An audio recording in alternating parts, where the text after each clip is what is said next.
Tiago, capítulo 1, versículo 12. Amém? Acho que aqui está um pouquinho... Não, dá para enxergar aqui também. Feliz é o homem que persevera na aprovação, porque depois de aprovado receberá a coroa da vida que Deus prometeu aos que o amam. Amém? Muito bonito esse versículo, muito bonito essa mensagem que está escrito em Tiago, mas sabemos que nem sempre é tão fácil perseverar diante de uma aprovação. Amém? Nós sabemos em diversas circunstâncias, para que a gente possa atingir uma posição, a gente precisa passar por algum tipo de prova, para ver se nós temos condições de assumir aquela nova função, para ver se nós temos condições de assumir a utilização daquele objeto. Então, por exemplo, para mim fazer uma carteira de motorista, eu preciso fazer uma prova, amém? A gente tem que fazer uma prova teórica, e depois de feita a prova teórica, a gente vai fazer uma prova prática, e depois de tudo isso acontecer, a gente ganha um papelzinho, que dentro do Código Nacional de Trânsito nos permite dirigir em qualquer lugar dentro do nosso país. Mas eu não consigo esse papelzinho, sem que antes eu tenha que passar por uma prova que diga que eu posso sim dirigir, que eu tenho condições de dirigir. Então, eu passo por um processo para validar uma nova fase da minha vida, ok? Quem já passou por isso sabe.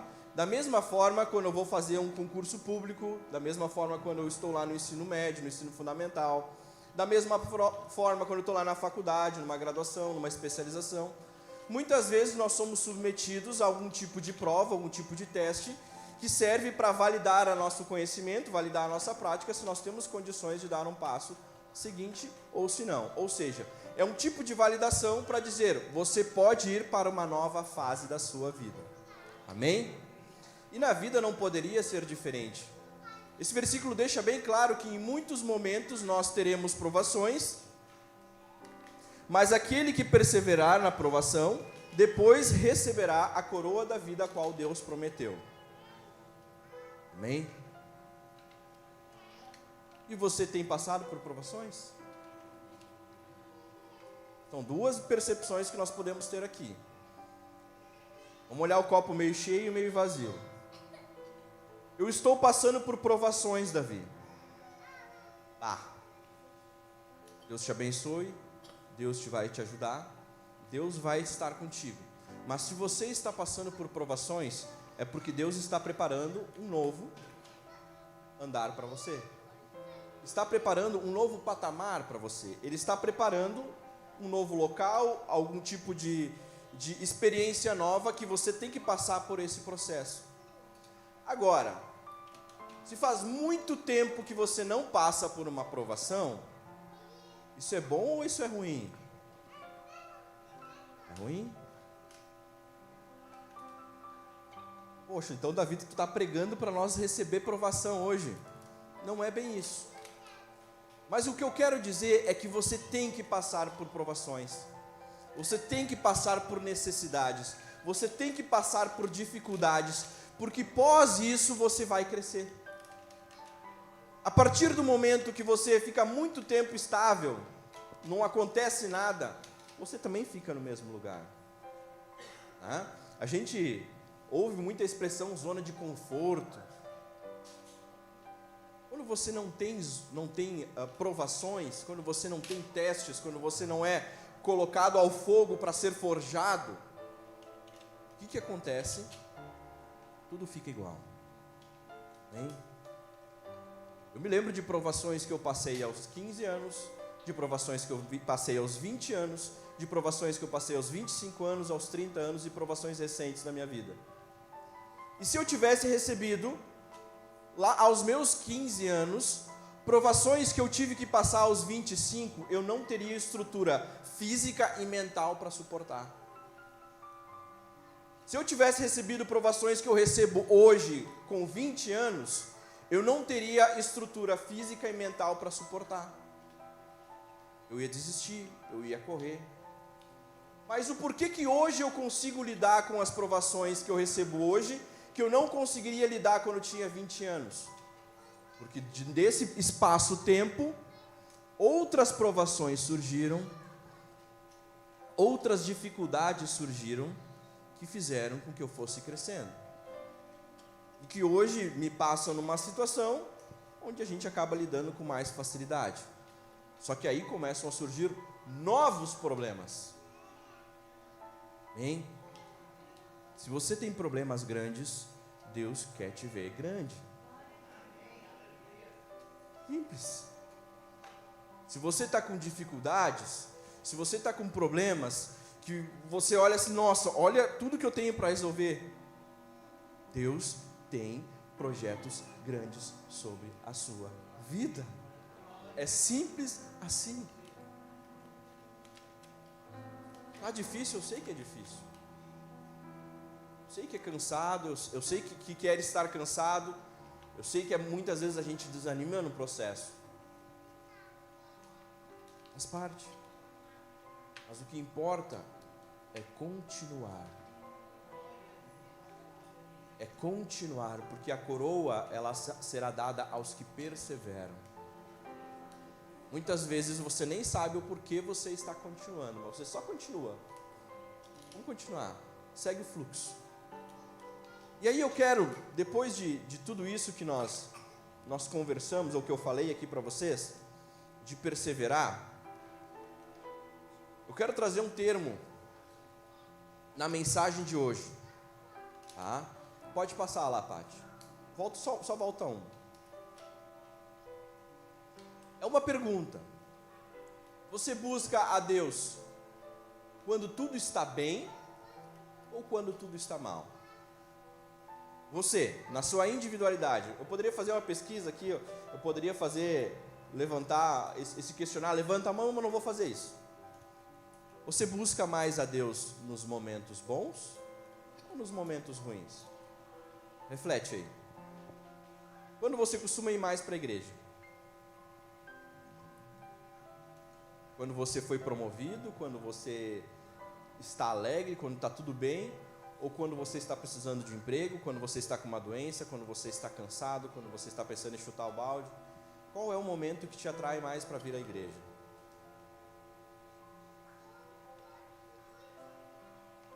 As pessoas pensando, umas pessoas estão pensando na sua vida, examinando, quando é que eu venho mais para a igreja? Está muito difícil de resolver um problema, ou quando está tudo legal? Vou trazer um termo então, se chama resiliência espiritual.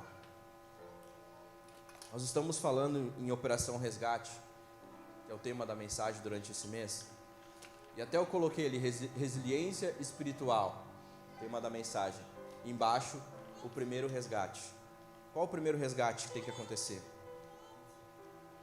Nosso. Como eu posso salvar alguém se eu estou me afogando? Não é possível. Primeiro eu tenho que estar seguro, numa posição de segurança, física e mental, para que depois disso eu possa estar ajudando outras pessoas que estão passando por dificuldades.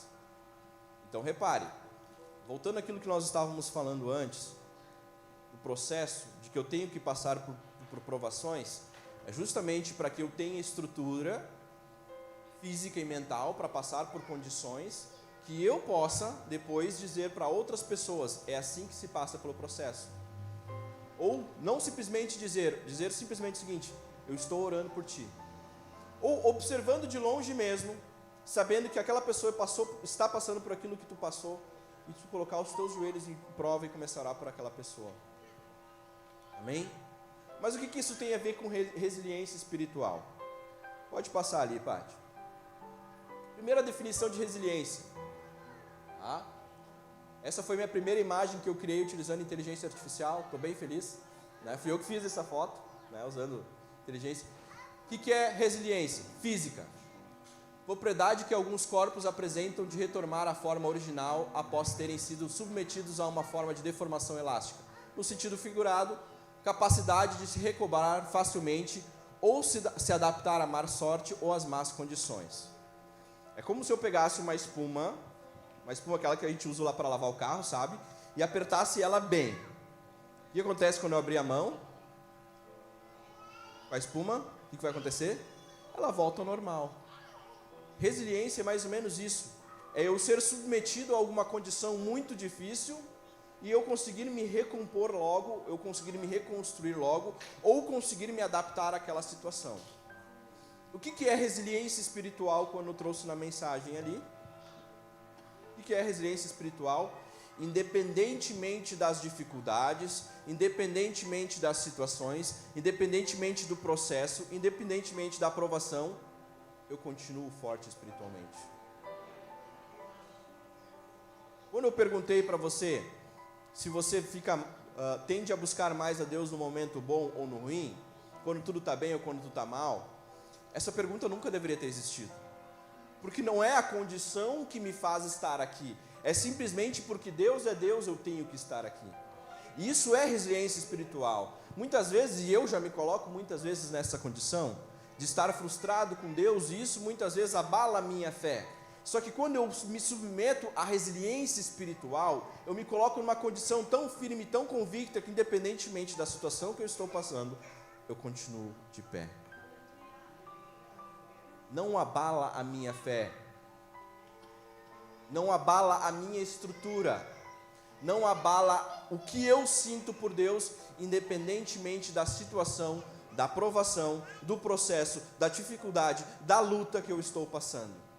Porque se eu não estou passando por um momento de luta nesse momento, eu tenho muito motivo para agradecer a Deus, eu tenho muito motivo para ser grato a Deus. Agora, se eu estou passando por um processo, por uma aprovação, por uma dificuldade, como foi falado antes, é um momento que Deus olha para mim e diz: eu vou te fazer crescer, eu vou te fazer ser forte para fazer outras pessoas fortes, eu vou te fazer ser robusto para que outras pessoas sejam atingidas através da sua vida. Você consegue entender? Não é a condição que me atrai à espiritualidade de Deus, não é a situação que me atrai à espiritualidade de Deus, é a convicção de que Deus é Deus. Nós cantamos as músicas: se Deus fizer, Ele é Deus, se Ele não fizer, Ele continua Deus. Essa é uma das maiores verdades que nós temos em louvor nos últimos tempos. Porque não é adorar porque está tudo bem, não é adorar porque está tudo mal, é adorar porque Ele é um Deus superior que criou todas as coisas. Eu não sei se eu já contei essa história, mas talvez já tenha contado, de um rabino que foi fazer uma mensagem, foi levar uma mensagem na Argentina, dentro de uma sinagoga.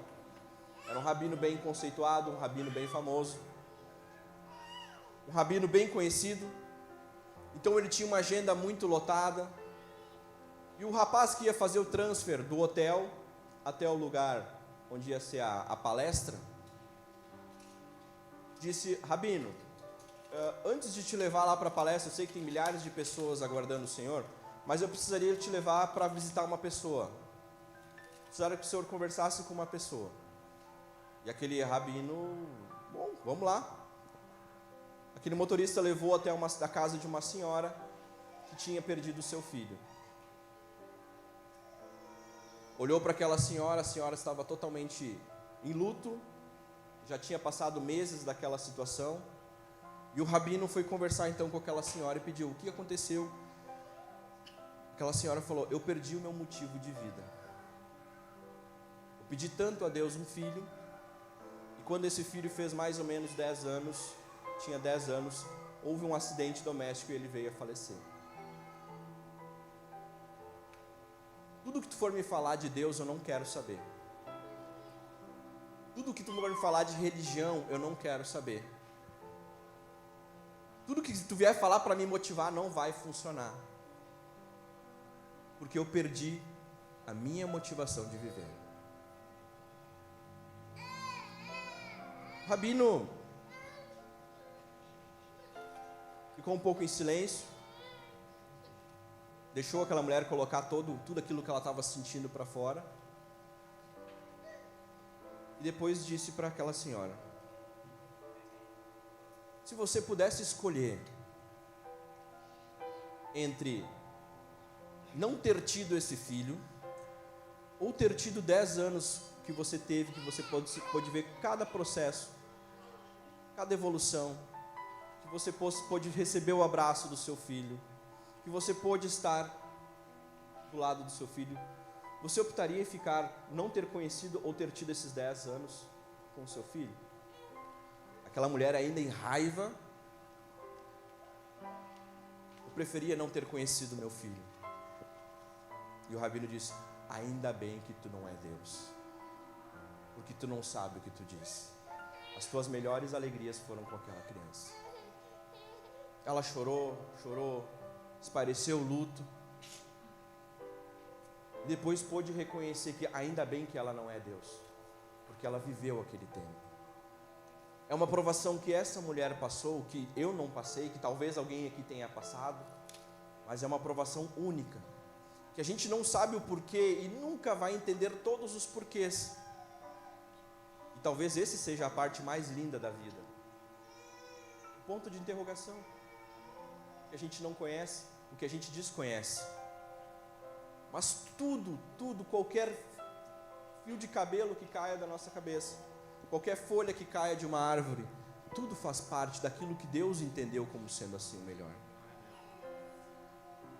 Aquele menino, salvo aquela criança. Deus sabe tudo como tem que ser e quando tem que ser. Mas para que eu possa crescer, lutas terão de vir. Quando a gente fala em resiliência, quando a gente fala em capacidade de suportar, e a gente vai direto para a Escritura, não tem como não lembrar de uma pessoa. Talvez alguns já devem estar pensando, eu sei qual tu vai dizer, Davi. Né? Mas antes de falar, de entrar na história de Jó, tem um outro versículo que eu quero passar, que está lá em Abacuque, capítulo 3, versículo 17 e 18.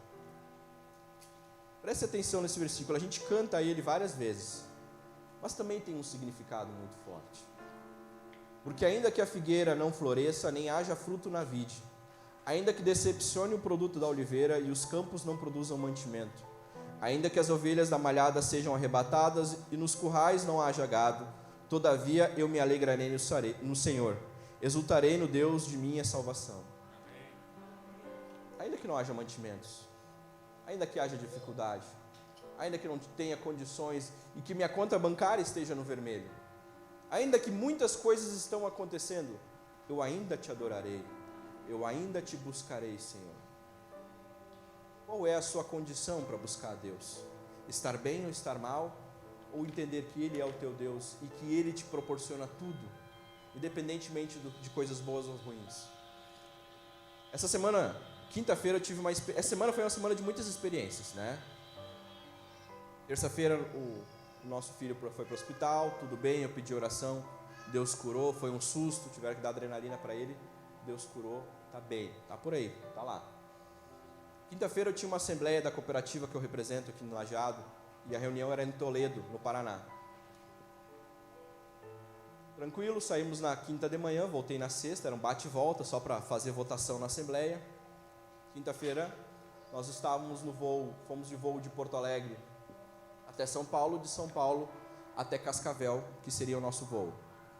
Chegando em Cascavel, um voo um pouquinho turbulento, várias turbulências, o avião dá aquela trepidação. Chegando no aeroporto de Cascavel, o avião começa a descer, começa a tremer, começa a balançar, ele é jogado para o lado, o avião tem que arremeter, o piloto sobe de novo, fica girando meia hora para ver se o tempo melhora, tinha uma tempestade acontecendo no local, meia hora o avião girando, para tentar ver se o tempo passa, e ele tenta descer de novo. Começa a trepidar, o avião começa a balançar. Tenta descer, não consegue tocar o solo de novo, porque vem uma rajada de vento e joga o avião do lado de novo. Remete, sobe, passa por turbulência. E, resumindo toda a história, passamos por outras turbulências. Uma hora voando, fomos parar no aeroporto de Foz do Iguaçu. para fazer um voo, um pouso mais tranquilo, para tentar, para não dar problema, porque o combustível ia acabar. Em resumo, naquele momento, eu estava enjoado, muito enjoado, não tinha comido nada, mas estava tranquilo, tirando a parte do enjoo, estava com a sacolinha na mão, né, pronto para chamar o Hugo, mas naqueles repiques de vai, mal e volta, quando ficava normal, passava o enjoo, eu ficava com o cabeção olhando a reação das outras pessoas. Eu nunca vi, nem numa igreja de Pentecostes, numa terça-feira de vigília, 4 da manhã, eu vi tanta gente com fé como naquele avião. Era gente orando, era gente rezando, era gente vomitando, era gente chorando, era gente gritando. O avião, ele tocou o solo e parou, o pessoal levantou e aplaudiu. Pra vocês terem uma noção da situação que foi. Mas eu nunca vi tanto cristão, eu não sei qual outra religião que tinha lá dentro, mas buscando a presença de Deus com tanta convicção como naquele voo. Isso me deixa tranquilo, que as pessoas, ou não me deixa tranquilo, me deixa perplexo, porque as pessoas tendem a buscar muito mais a Deus no problema. É ou não é? É assim que é. Às vezes, a gente tem que fazer a seguinte reflexão: o que mais importa nesse mundo? É ou não é a nossa salvação? O mais importante não é nós sermos salvos? E se você só busca Deus quando tem problema, como é que Deus vai te chamar? Quantas pessoas que depois que se resolveu os problemas pararam de vir na igreja? E quando conseguiram um emprego, pararam de vir para a igreja? E quando foram curadas, pararam de vir à igreja? E quando conseguiram uma namorada, então, mesmo como líder de jovens, vinham os caras ali, arranjavam um namorico, tá tudo certo, um bom lugar para arranjar uma pessoa. Não é essa fé que nós procuramos. A nossa fé é aquela baseada independentemente de circunstância. Eu continuo te adorando, eu continuo te buscando, eu continuo indo atrás da tua presença, porque só ela me mantém de pé. Pode passar a página. E quando a sua esposa olha para você e diz: amaldiçoa a Deus e morre. A tua esposa olha nos teus olhos e diz isso: amaldiçoa a Deus e morre. Voltando um pouquinho à história, o que tinha acontecido antes disso? Jó tinha perdido todas as suas ovelhas, todo o seu gado, todos os seus servos. Bateu um vento nas colunas da casa do seu filho mais velho, estavam todos os seus filhos lá se divertindo. Caiu todo o telhado, toda a estrutura sobre os seus filhos, perdeu todos os seus filhos. A sua saúde estava de mal a pior. Ele tinha feridas por todo o corpo. Deus permitiu que Satanás fizesse isso para ver até onde ia a resiliência, a capacidade de se manter firme em Jó. Ao ponto de sua mulher dizer: amaldiçoa a Deus e morre, Jó. Para.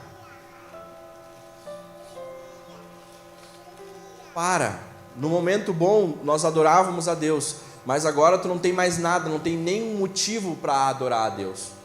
Qual é o teu motivo para adorar a Deus? Tu não tem mais filhos, tu não tem mais casa, tu não tem mais servos, tu não tem mais estrutura, tu não tem mais saúde. Por que tu continua adorando a Deus, Jó? Jó olha para sua mulher e diz: pode passar. Porém ele lhe disse: como fala qualquer doida, falas tu. Tipo assim, tu tá louca? Tipo, foi uma reação muito natural de Jó. Te liga, como assim, tu não tem noção? Recebemos o bem de Deus e não receberíamos o mal? Em tudo isso não pecou Jó com os seus lábios. E disse: nu saí do ventre da minha mãe e nu tornarei para lá. O Senhor o deu e o Senhor o tomou. Bendito seja o nome do Senhor. Em tudo isto Jó não pecou, nem atribuiu Deus falta alguma. Uau! Ele não tinha mais nenhum motivo para adorar. Ele não tinha mais nada para engrandecer a Deus. Nada. Sabe o que é? Por que tu vai adorar a Deus? Ah, por causa que Deus me deu uma família legal. Talvez essa seja a minha resposta quando alguém me pedir. Deus me deu filhos, Deus me deu casa, Deus me deu trabalho, Deus me deu amigos, Deus me deu a oportunidade de estar aqui nessa igreja. Esses são os motivos que eu elencaria a partir do momento que alguém me pedisse por que eu adoro a Deus. Quando Jó perde tudo e a sua esposa, seu amor, aquela pessoa que estava todo o tempo ao seu lado, vê o sofrimento de Jó. E não fala isso por maldade, mas fala, cara, descansa. Foi um homem reto até aqui. Amaldiçoa o teu Deus e morre. Jó olha para o seu lado, vê a sua esposa afrontando ele, vê os seus amigos discutindo a situação dele. Não vê mais servo, não vê mais filho, vê luto em todos os lugares. Olha para os seus braços, vê feridas.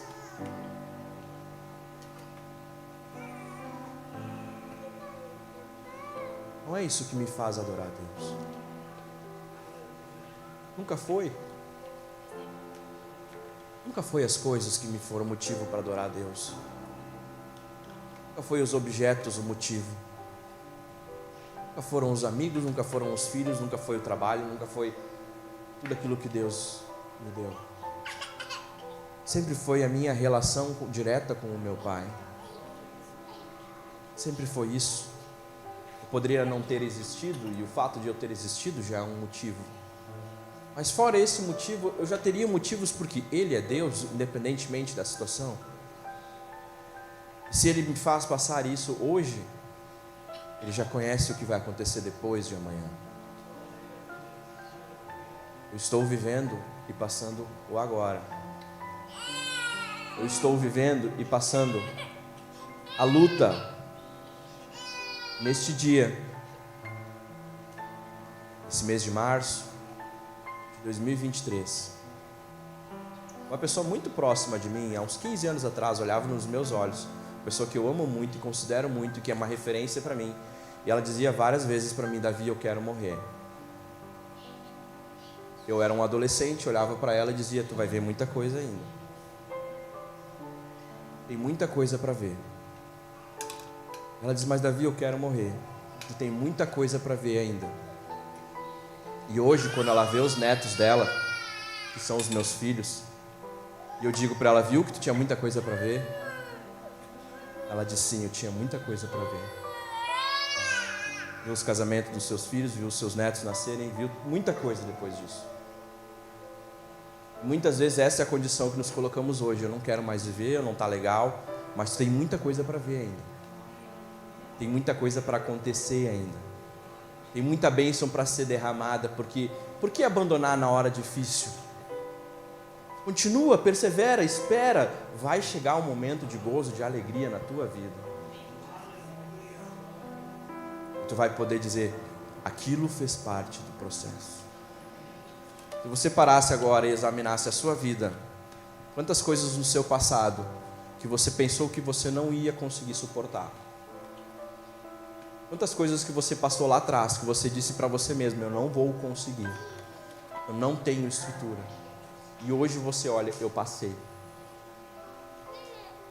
sobrevivi. Hein? Deus conhece cada dia da sua vida. Não só os dias que passaram, os que vão vir ainda. Ele conhece cada dor que você tem, cada anseio que você tem. Ele sabe. Ele está lá também. O Espírito Santo, ele é um intercessor todo momento sobre a nossa vida. Ele está lá com gemidos inexprimíveis, nos acalmando, nos pacificando. O que nós precisamos de vez em quando é dobrar os nossos joelhos no nosso quarto e dizer, Deus, está difícil. Talvez esse é o momento de rendição que nós precisamos ter. E colocar, Deus, eu não vou parar de te adorar, eu não vou parar de te buscar, mas está difícil. Se você nunca fez isso, faça. Por experiência, é o momento que você se rende e diz, estou precisando de ajuda. Estou precisando de ajuda. Eu preciso de um suporte. Me ajuda, ó Pai. Amém? E Ele, através do Espírito Santo, Ele vai ouvir as tuas orações. Talvez o mais fácil na vida de Jó seria amaldiçoar Deus, morrer e descansar. Só que eu fico pensando quantas pessoas já leram essa passagem, quantas pessoas já leram o livro de Jó e tiraram forças para prosseguir. Olha quanto tempo depois eu estou contando a história de uma pessoa que ela fez lá atrás, de perseverança, resiliência espiritual. Tá difícil, tá complicado, mas eu vou resistindo, eu vou segurando, eu vou me mantendo firme na fé. E quando eu tiver a condição de não aguento mais, Deus, Pai, me ajuda. Até aqui eu lutei, meus braços, daqui por diante é as tuas mãos que tem que estar. Amém? Como pai, eu sei onde é o meu ponto fraco. Falava isso com a Sabine. Eu tenho uma estrutura emocional muito forte. Situações que eu passo em empresas, e na minha empresa que eu já passei, de beira de falência, de negociação de dívidas, de passar por tantas situações e superar todas essas, isso vai te dando uma certa segurança. Vai criando uma condição de saber falar em público, de conseguir entrar num novo cliente, conseguir desenvolver um bom relacionamento. Tudo isso eu tenho muita facilidade, e isso me encontra numa condição de inteligência emocional, que é a palavra que se usa hoje em dia, muito forte. Agora, acerta um filho, as pernas balançam. Hein? Terça-feira, quando o Murilo teve um probleminha que fechou a respiração dele, ele não conseguia respirar, tu vê que tu é fraco, tu vê que tu é vulnerável, tu vê que tu não tem condições que tu acha que tu tem. E aí a única coisa que tu pode fazer é: Deus, me ajuda. E Deus nos faz assim, porque Ele sabe que nós sempre precisamos da ajuda dEle. Hein? Vou pedir que você se coloque de pé, nós vamos orar um pouquinho.